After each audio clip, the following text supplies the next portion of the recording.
मागच्या भागात आपण पाहिले, संजनाचे काकू तिला म्हणाले, घर सोडून आलीस का की विहानने तुला बाहेर काढलं? हा कोणता बोलण्याचा प्रकार आहे? आजीने संतापून विचारले. मी तर फक्त विचारत होते. विहानने सोडून दिला आहे. तो संध्याकाळी घ्यायला येईल, संजना म्हणाली. असं म्हणाला तर येईलच ना, काकू म्हणाल्या.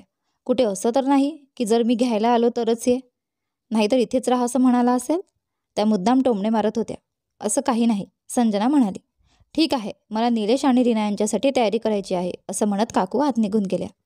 तुलाही काहीतरी भेट द्यायला हवी, आजोबा म्हणाले. त्यासाठी काही घेण्याची गरज नाही, आजी म्हणाल्या. मला काही नको, माझ्याकडे खूप आहे, संजना म्हणाली. मी आधीच मोहालीहून खरेदी केली होती, आजी म्हणाल्या.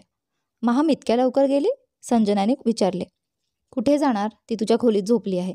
अच्छा, मग मी तिच्याशी भेटून येते, असं म्हणून संजना तिच्या खोलीत गेली. माहम शांत झोपली होती. संजनाने उशी उचलून तिच्यावर फेकली. आरामात झोपते आहेच, ही माझी खोली आहे, संजना म्हणाली. हे काय, तू कधी आलीस? माहमने विचारले. हे माझं घर आहे, मी इथेच येईन, संजनाने हसत सांगितले. तू एकटी आली आहेस का? नाही, विहान सोडून गेला, म्हणाला संध्याकाळी घेऊन जाईन. संजना, तुला काय वाटतं, त्याच्या बोलण्याचा अर्थ काय आहे? जर ते मूल त्याचं नाही तर मग कोणाचं आहे? आणि जर त्याने इतकी बदनामी सहन केली असेल तरी तो मुलीसाठी एवढं करतोय आणि सांगतोय की ती त्याची नाही, म्हणजे काहीतरी मोठं कारण असेल, संजनाने विचार करत म्हटलं. काय झालं ग, एका रात्रीत पूर्णपणे त्याची झालीस? माहम म्हणाली. काहीही बोलतेस, मी तर सत्य बोलते, माहमने हसत सांगितले. दुपारपर्यंत रीना आणि निलेश आले होते. त्यांच्यासाठी संजनाच्या काका काकूंनी मोठ्या स्वागताची तयारी केली होती. जेवण झाल्यानंतर सगळे हॉलमध्ये बसले होते. आता आम्ही निघूया, खूप वेळ झाला, नितेश म्हणाला. आपण बाहेर डिनरसाठी जाऊया ना, रीना म्हणाली. गोष्ट तर तुझी योग्य आहे, पण आईने सांगितलं की रात्रीचं जेवण घरातच करायचं आहे. असं कसं? मला खूप जायची इच्छा आहे, रीना हट्टी झाली. नाही रीना, मी आईला नाही म्हणू शकत. आता काहीही झालं तरी मला बाहेर जायचं आहे. मी आईवडिलांची परवानगी घेतल्याशिवाय काहीही करू शकत नाही, निलेश म्हणाला. संजना, तुला काय वाटतं, रीना चिडून म्हणाली. जे होईल ते पाहू, संजनाने हसून सांगितले. तेवढ्यात निलेश वॉशरूममधून बाहेर आला. चला निघायचंय, खूप उशीर झाला, तो म्हणाला. ते निघणारच असतात तेवढ्यात विहान शेखावत घरात येतो. अरे, तुम्ही दोघंही येते आहात, विहान म्हणाला. भाऊ, तुम्ही संजनाला न्यायला आला आहात? संजनाला नाही, वहिनी म्हण. मान्य आहे की ती तुमच्यात सगळ्यात लहान आहे म्हणून तुम्ही तिचं नाव घेतात, पण हे विसरू नका की ती तुमच्या मोठ्या भावाची पत्नी आहे, विहानने त्याला टोचलं. त्याच्या या बोलण्यावर आजी हसली. आजी, आजोबा कुठे आहेत? मला त्यांनाही भेटायचं आहे. राहू दे, त्या म्हाताऱ्याला भेटायचं तरी कशाला? कुठेतरी रुसून बसला असेल, आजी म्हणाली. आजी, तुम्ही असं का म्हणताय? विहान तिच्या जवळ बसत म्हणाला. मग काय सांगू? जेव्हा तो माझं काही ऐकतच नाही, कदाचित आम्ही मोहालीला जाऊ, आजी म्हणाली. थोडे दिवस थांबा मग जा, विहान म्हणाला. का? त्याची काकू विचारत म्हणाली. एक मिनिट, मी आत्ताच येते, असं म्हणून आजी आत खोलीत गेली आणि काही वेळाने परत आली. तिच्या हातात एक छोटी डबी होती. तिने ती उघडली आणि त्यात सोन्याचा ब्रेसलेट होता. बेटा, हे तुझ्यासाठी, तिने विहानला दिलं. आजी, तुम्हीच माझ्या हातात घाला, विहान म्हणाला. आजीने हसतच त्याच्या हातात ब्रेसलेट घातलं. खरंच खूप सुंदर आहे, विहान म्हणाला. चला आता तुम्ही निघा, उरलेले गिफ्ट्स मी नोकराच्या हातून पाठवते, आजी म्हणाली. दोघंही गाडीत बसून घराकडे निघाले. तेव्हाच संजनाच्या मनात काहीतरी विचार आला. माझ्याकडे एक कल्पना आहे, जर तुम्हाला पटली तर सांगू का? हो सांग, विहान म्हणाला. आपण अनुला दत्तक घेऊया आणि त्याविषयी कोण काय म्हणेल, त्याला काय महत्त्व? तुम्ही सांगू शकता की ती तुमचीच मुलगी आहे, मग कोणी काही बोलू शकत नाही. तुमचं कुटुंब तुमचं ऐकेल, तिचं नाही. काही हरकत नाही, एकदा मी आईला डॉक्टरांकडे घेऊन गेलो की कदाचित काही बोलण्याची गरजच पडणार नाही, विहान म्हणाला. गाडी चालवताना तो संजनाकडे पाहत होता. तिला एक कटाक्ष टाकून तो परत समोर बघायचा. तो तिला प्रेम करायचा. आजपासून नाही तर खूप वर्षांपासून. जेव्हा तो 15-16 वर्षांचा होता तेव्हा ती लहानशी मुलगी होती, अगदी बाहुलीसारखी. आजही ती त्याची बाहुलीच होती, नितांत गोड आणि निरागस. तिचं मनही तितकंच स्वच्छ होतं. विहान तिला पत्नी म्हणून मिळाल्यामुळे खूप आनंदी होता, पण त्यांच्या लग्नाच्या वेळी परिस्थिती त्यांच्या बाजूने नव्हती. तरीही काहीही झालं असलं तरी त्यांचं लग्न झालं होतं. मात्र तो कधीच संजनाला खास वाटेल असं काही करू शकला नव्हता. तो तिला सांगू इच्छित होता की तो तिच्यावर किती प्रेम करतो, तिच्या आयुष्यात त्याचं स्थान किती महत्त्वाचं आहे. ती त्याची दुनिया आहे, पण परिस्थिती अशी होती की तो काहीच बोलू शकत नव्हता. याचं त्याला वाईट वाटत होते, पण त्याच वेळी समाधानही होतं की ती त्याची आहे. जर ती अशा कठीण परिस्थितीतही त्याला सोडून गेली नाही तर पुढेही कधीच सोडणार नाही. कदाचित विहानचं तिच्यावरचं प्रेम आधीपेक्षा कितीतरी पटींनी वाढलं होतं. आता तो केवळ तिच्यावर प्रेमच करत नव्हता, तर तिचा सन्मानही करायला लागला होता. संजनाने त्याच्या समस्यांबद्दल काहीही विचार न करता त्याला साथ दिली होती. ते दोघं घरात पोहोचले, पण संजना वर जाण्याऐवजी सरळ लक्ष्मीच्या खोलीकडे जाऊ लागली. तू कुठे चालली आहेस, विहानने विचारलं. मी अनुला घेऊन येऊ का? तिला लक्ष्मीबरोबर राहू दे. ये तू, ती झोपली असेल. तिची झोप मोडू नकोस. नाही, मला वाटतं ती आपल्याजवळ असली पाहिजे. ठीक आहे, घेऊन ये. संजनाने हळूच लक्ष्मीचा दरवाजा उघडला. लक्ष्मी एकटीच झोपलेली होती. अनु तिथे नव्हती. हे पाहून संजना घाबरली. लक्ष्मी, अनु कुठे आहे? संजनाच्या आवाजाने लक्ष्मीची झोप उघडली. ती मीरा मॅडमकडे आहे. संध्याकाळी त्यांच्याकडे झोपली तर त्यांनीच तिला तिथेच राहू द्यायला सांगितलं. अच्छा, ठीक आहे. म्हणजे ती आईकडेच आहे. संजना परत आली. विहान कपडे बदलण्यासाठी ड्रेसिंग रूममध्ये गेला तर संजना खोलीतच थांबली. थोड्या वेळाने विहान बदलून बाहेर आला आणि संजना ड्रेसिंग रूममध्ये गेली. ती परत आल्यावर विहान आपल्या बाजूला झोपलेला होता. संजना संभ्रमात होती. ती सोफ्यावर झोपावी की बेडवर? खूप रात्र झाली आहे, आता झोप, विहानने तिला उभं राहून सांगितलं. विहानला जाणवत होतं की ती त्याच्या जवळ असल्यामुळे थोडीशी घाबरली आहे. त्याने चेहरा दुसऱ्या बाजूला फिरवला आणि डोळे मिटले. संजना रिकाम्या बाजूला येऊन झोपली, पण दोघांकडे एकच ब्लँकेट होतं. ती जाणीवपूर्वक त्याच अवस्थेत झोपली. थोड्या वेळाने विहानने पाहिलं की ती गाढ झोपलेली आहे. तो तिच्या उशीवर डोकं टेकून अगदी तिच्याजवळ सरकून झोपला. तो हळूच हसत होता. उद्या सकाळी नाकारून सांगतो, मला कळलंच नाही मी तुझ्याजवळ इतका जवळ आलो. पुढच्या सकाळी ना संजनाची झोप उघडली ना विहानची. बराच वेळ झाला होता. दोघंही खाली आले नाहीत म्हणून मीराजींनी इंटरकॉमवर फोन केला. फोनच्या आवाजाने संजना आणि विहान दोघांचीही झोप उघडली. संजनाने पाहिलं की ती विहानच्या बाजूवर डोकं ठेवून त्याच्या छातीवर झोपलेली होती आणि विहानच्या बाहुपाशात पूर्ण अडकली होती. ती पटकन उठली. हळू विहानने मृदू आवाजात सांगितलं. संजना उठू शकली नाही. तिचे केस विहानच्या गळ्यातील चेनमध्ये अडकले होते.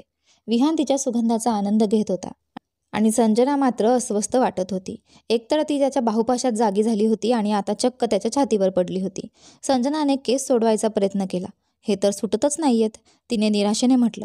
असं नाही सुटणार संजना, आधी शांत हो, मग कसं सुटणार? तिने अगदी हताश होऊन विचार केला. तू तुझं डोकं माझ्या छातीवर टेकव. संजना हलकेत झुकली आणि चेहरा विहानच्या छातीवर टेकवला. विहानच्या चेहऱ्यावर एक गोंडस हसू उमटलं, जे संजनाने पाहिलं नाही. कसं असतं ना, हे क्षण इथेच थांबावेत. तू कायम अशीच माझ्याजवळ राहावी. त्याच्या मनात विचार आला. तुम्ही काही बोललात का? संजनाला काहीतरी कुजबुजल्यासारखं वाटलं. नाही, विहान म्हणाला. त्याने गळ्यातून चेन काढून संजनाच्या गळ्यात घातली.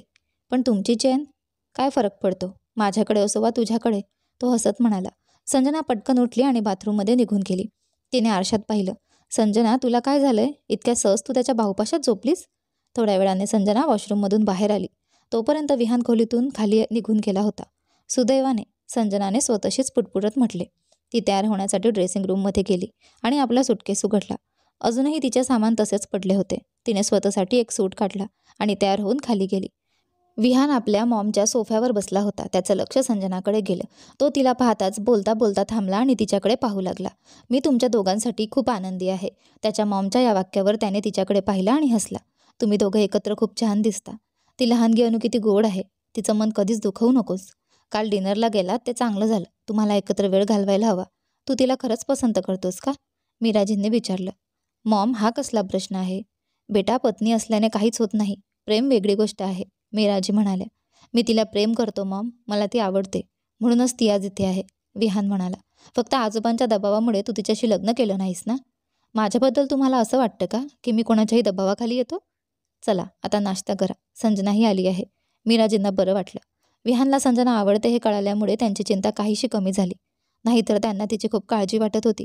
कुठेतरी त्यांना वाटू लागलं होतं की विहान आपल्या वडिलांसारखा नाही. अदिती उठून संजनाकडे गेली. इथे माझ्या शेजारी बस ना, वहिनी. जेव्हापासून तू माझी वहिनी झालीस तेव्हापासून मला विसरली आहेस. 2 दिवस झाले तू कुठे आहेस काहीच कळत नाही. जेव्हा आपण मैत्रिणी होतो तेव्हा रोज भेटायचो. आता मात्र वेळच नाही तुझ्याकडे. हो, अगदीच. आधी मी तिकडे आले होते, मग तुझ्या भावाजवळ गेले, संजना म्हणाली. म्हणजे अगदीच आमच्यासाठी वेळ नाही तुझ्याकडे? नीना म्हणाली. सॉरी संजना, नाही वहिनी, नाहीतर भाऊ रागावतील, नीना मिश्किल बोलली. त्यांचं बोलणं ऐकून विहान हसत होता. बरं, आता तुमच्या दोघींची नाटकं झाली असतील तर आज तुम्हाला हॉस्टेलला परत जायचं आहे, विहान म्हणाला. नाही, असं नाही होऊ शकत, दोघी एकसाथ ओरडल्या. तुम्ही काहीही म्हणा, पण जायलाच लागेल. तयारी करा, विहान म्हणाला. निलेश कुठे आहे? तो दिसत नाही, विहानने विचारले. तो लवकरच येईल, खोलीत आहे, नीता म्हणाली. थोड्याच वेळात निलेश आणि रीनाही खाली आले. दोघं शांत वाटत होते. त्यांनी चुपचाप नाश्ता केला. भाऊ, तुम्ही अजून तयार झाले नाही? नेहमी तर ऑफिससाठी तयार होऊनच खाली येता, निलेश म्हणाला. आज उशिरा जाग आली, आत्ताच उठलोय. बाथरूममध्ये संजना होती म्हणून मी थेट खाली आलो, विहान हसत म्हणाला. विहान, तुला एक प्रश्न विचारू का? त्याची काकू नीता म्हणाली. हो काकू, विचारा. तुला आयुष्यात कुणाच्याही हस्तक्षेपाची सवय नाही. आता संजना आली आहे त्यामुळे काही त्रास होतोय का? म्हणजे तू आंघोळ करायची होतीस पण बाथरूममध्ये संजना होती अशा अनेक गोष्टीत अडथळे येतील.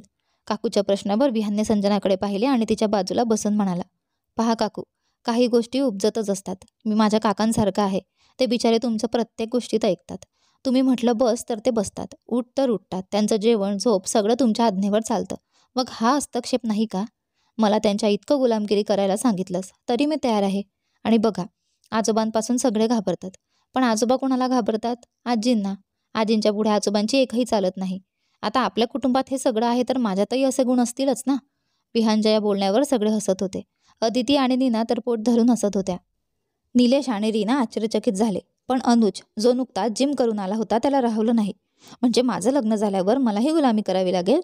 अर्थातच, हे काय विचारायचं असतं का? आम्ही काकांवर खूप प्रेम करतो. ते तर डॅडपेक्षा जास्त प्रिय आहेत.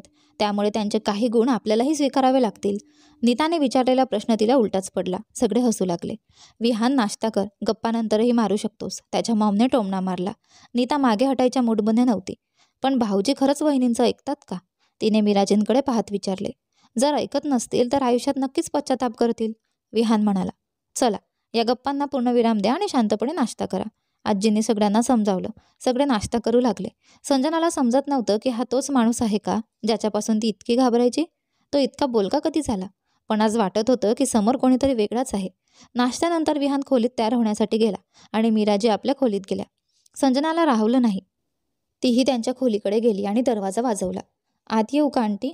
हे काही विचारायचं असतं का बेटा? ये. संजनाने खोलीभर नजर फिरवली. अंकल इथे नाहीत ना?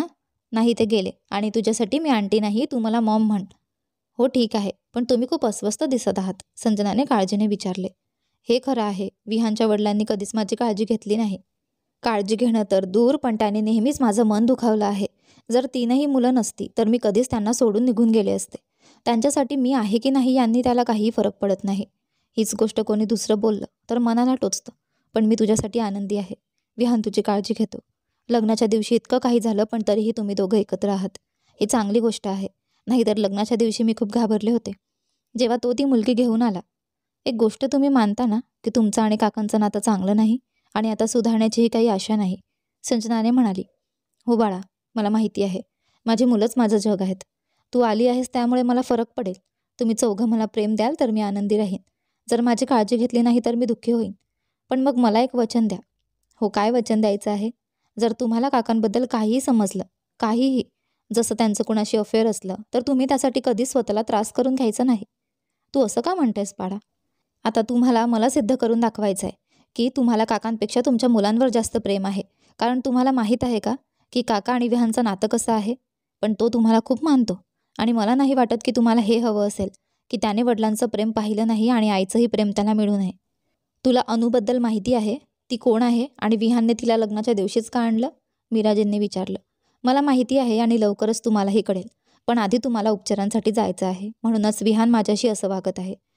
माझ्यासाठी तो अनुपच्या चुका लपवत आहे, मिराजींनी एकाच क्षणात समजून घेतलं.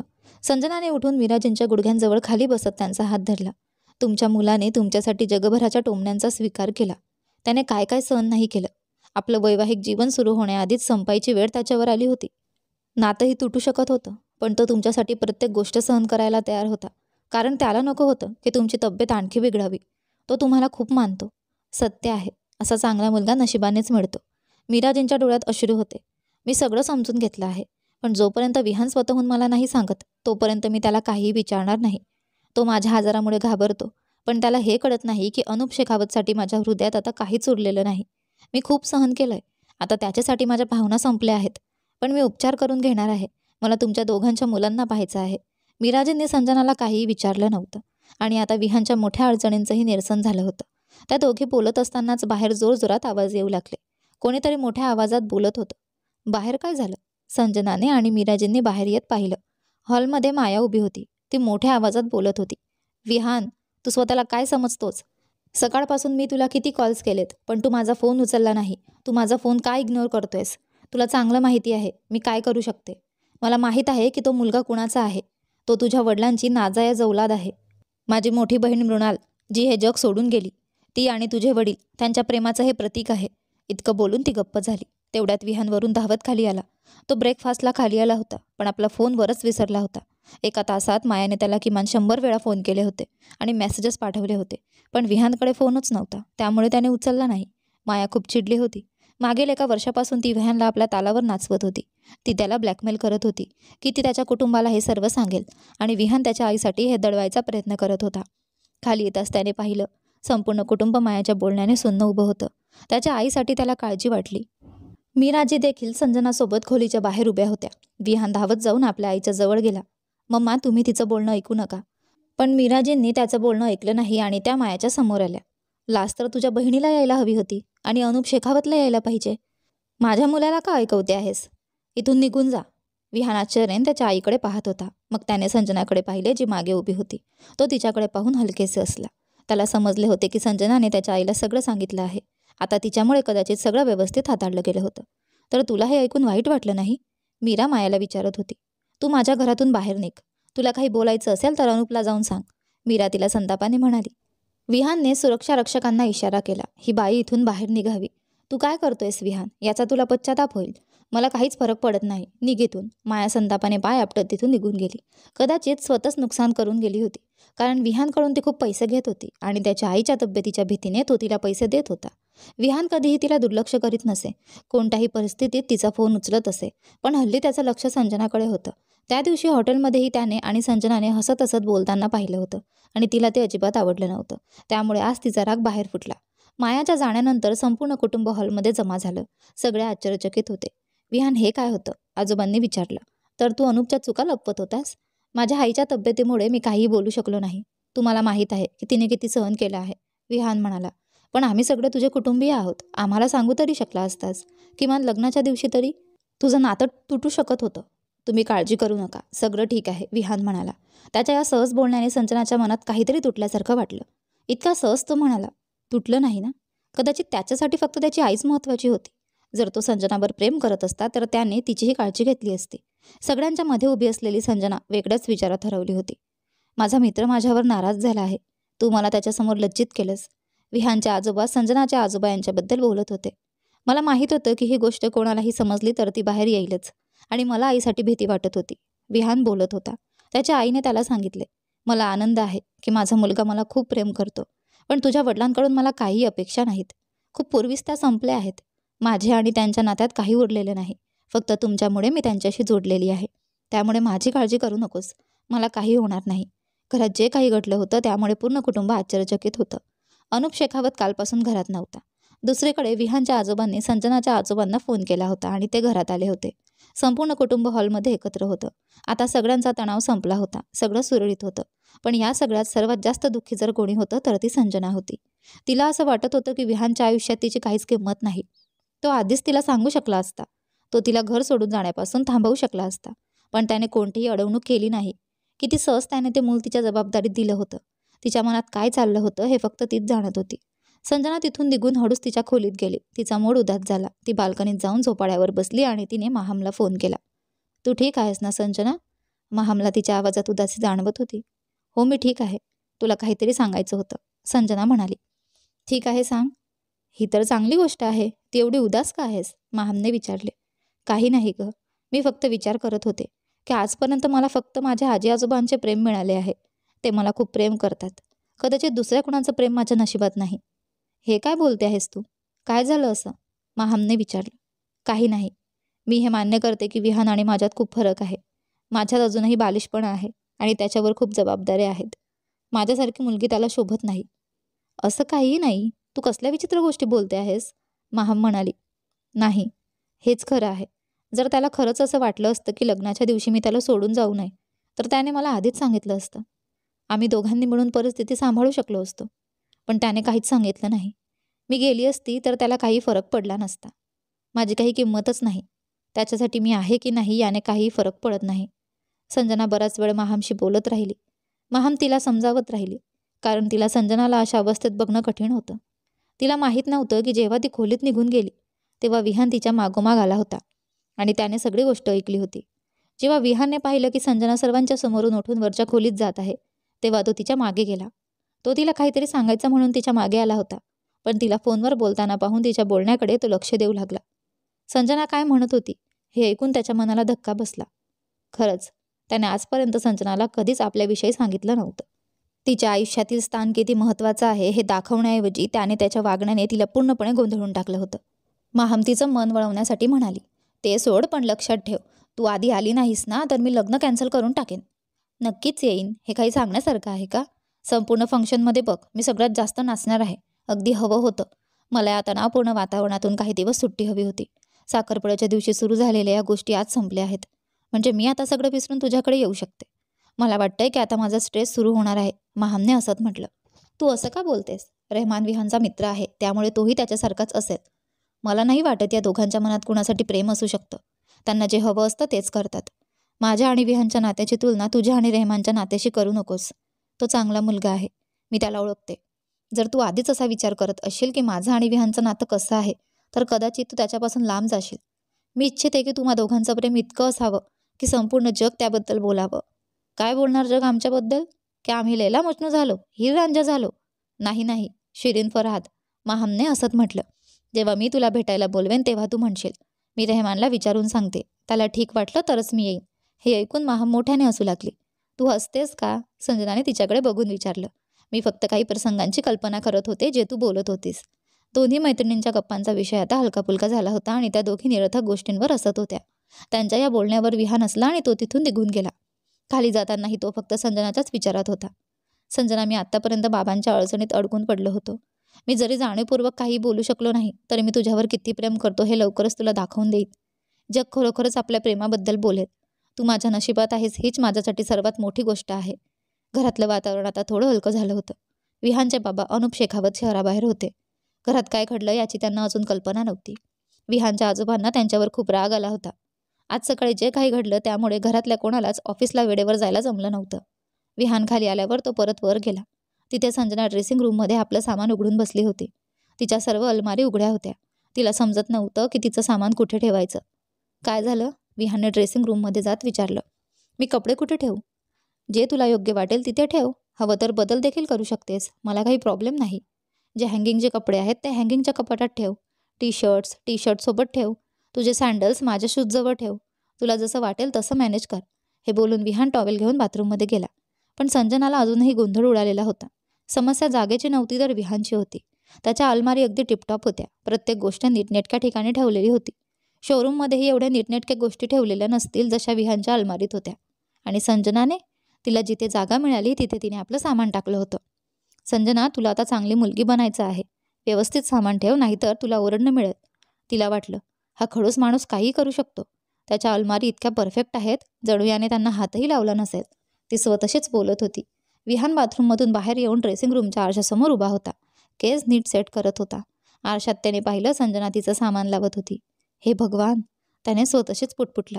ज्या प्रकारे संजनाने सामान भरलं होतं ते पाहून त्याला खरंच त्रास झाला. त्याच्या अलमारी कधीच अशा नव्हत्या. ठीक आहे, आता मला तुझंही काम करावं लागणार. तू माझ्या सामानाची वाट लावली आहेस. पण त्याने तिला काहीही बोललं नाही. त्याने फक्त आरशातून तिच्याकडे पाहून हसण्यावर समाधान मानलं. पागल मुलगी. तयार झाल्यावर त्याने आपला कोट घेतला आणि घालत म्हणाला, ठीक आहे संजना, मी निघतो. संजना आजी अजूनही कपाट लावत होती त्याच्याकडे पाहत म्हणाली, आपण तर तयारही झालात. म्हणजे हिला याची अजिबातच खबर नव्हती की मी इकडे तयार होत होतो. विहान मनातच म्हणाला, मी निघतो. आरामात तुझं सामान सेट कर. ठीक आहे. संजनाने मान हलवली. आज अदिती आणि नीना निघून जातील. संजना म्हणाली, हो, आज संध्याकाळी निघायचंय त्यांना. त्यांची संध्याकाळची फ्लाईट आहे. विहान म्हणाला, मी त्यांच्यासोबत बाहेर जाईन. त्यांनी सांगितलंय की आज आपण लंचसाठी बाहेर जाऊया. हे ऐकून विहानने तिच्याकडे पाहिलं. मग मला विचारण्याची काय गरज आहे? जे हवंय ते कर. आणि हो, त्याने खिशात हात घालून कार्ड काढलं आणि संजनाच्या दिशेने वाढवलं. हे घे, मी तुला याचा पिन पाठवतो. हे काय आहे? आता बाहेर जाशील तर बिल द्यावं लागेल ना, त्यासाठी. नाही, माझ्याकडे पैसे आहेत आणि मला याची काही गरज नाही. आम्ही तिघी मैत्रिणी असतो तेव्हा खर्च शेअर करतो. मी कधी म्हणालो की तुझ्याकडे पैसे नाहीत? पण मिसेस विहान शेखावतकडे कार्ड तर असलंच पाहिजे ना. जेव्हा तू शॉपिंग करशील, काही खर्च करशील ते या कार्डवरून करायचं. आणि हो, मान्य आहे की तुम्ही तिघी मैत्रिणी होत्या, हवं तसं खर्च करायच्या. पण आता तू त्यांची मोठ्या भावाची पत्नी आहेस, तर तुझी जबाबदारी बनते की त्यांचा संपूर्ण खर्च तू करशील. ठीक आहे. विहान निघून गेला पण संजना तिथेच थांबली होती. या माणसाला झालंय तरी काय? तिने कार्डकडे पाहत स्वतःशीच म्हटलं. विहान बाहेर पडताच अदिती आणि नीना तिच्या खोलीत आल्या. काय करत आहेस संजना? अदितीने आत येताच विचारलं. बोरिंग काम, ती हसून म्हणाली. म्हणजे भावाच्या अलमारीवर कब्जा मिळवते आहेस? नीना म्हणाली. पण लक्षात ठेव, भावाची एकही वस्तू इकडून तिकडे झाली तर मोठी शिक्षा मिळेल. अच्छा, भाऊ गेले ना, तर आपण आधी सिनेमा पाहू, मग बाहेर जेऊ आणि थोडी शॉपिंग करू. अदिती बाहेर खुर्चीवर बसत म्हणाली. तू भावाशी बोललीस ना? कारण आधी एक वेगळी गोष्ट होती, पण आता तू त्यांची पत्नी आहेस. यानंतर पुढे काय होते ते पाहूया आपल्या कथेच्या पुढच्या भागात. तोपर्यंत तुम्हाला कथा आवडत असेल तर व्हिडिओला लाईक करा. तुम्ही चॅनलवर नवीन असाल तर सबस्क्राईब करा आणि नोटिफिकेशन बेल नक्की दाबा. धन्यवाद.